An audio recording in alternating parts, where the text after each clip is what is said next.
காலத்திலே நாங்களும் இயேசுவை அறியாமல் இருட்டான ஒரு வாழ்க்கையில பாவத்துல சாபத்துல வாழ்ந்து கொண்டிருந்தோம்.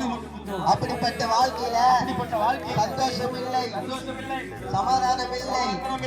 வியாதியின் கட்டி, மரண கட்டி, பில்லி சூனியம், மந்திர கட்டி, கடன் பிரச்சனை, நிம்மதியில்லாத ஒரு வாழ்க்கை. ஆனால் ஒரு நாள் அந்த இயேசுவை எங்க வாழ்க்கையில எனக்கு சொந்த ரட்சகராக ஏற்றுக்கொண்ட போது அளவில்லாத சந்தோஷம் எங்க வாழ்க்கையிலே இயேசு சொல்லுகிறார், இந்த உலகம் கொடுக்கிற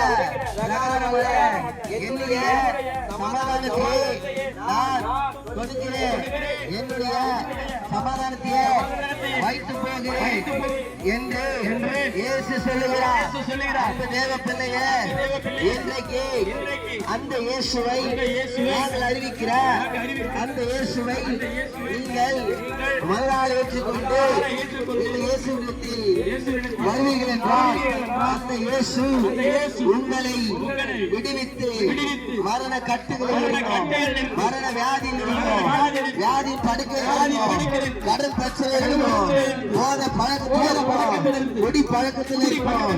எப்படிப்பட்ட பாவமா இருந்தாலும் சரி, எப்படிப்பட்ட சாபமா இருந்தாலும் சரி, இயேசு உங்களை குணமாக்குவார். இயேசு உங்களை விடுவிப்பார். இயேசு உங்களை ரட்சிப்பார். அன்பே இன்றைக்கு இயேசுவிடத்திலே வருவாயா? அந்த இயேசு உனக்கு சுகத்தை தந்து மரண கட்டில் இருந்து வியாதி கட்டில் இருந்து சுகத்தை தருந்து தேவனா இருக்கிறார். இயேசு நல்லவர். இயேசு சொல்லுகிறார், என்னிடத்திலே வருகிறவர்களை நான் புறம்பே தள்ளுவதில்லை. இயேசு புறம்பே தள்ள மாட்டார்.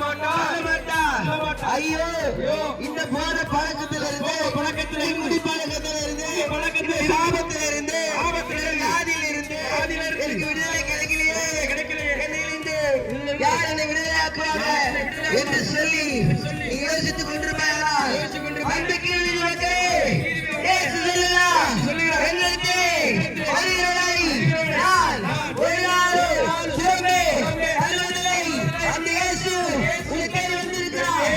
இயேசுவாலே குணமாக்க முடியாத வியாதி இல்ல, மருந்து கட்டு இல்ல, பிரச்சனை இல்ல.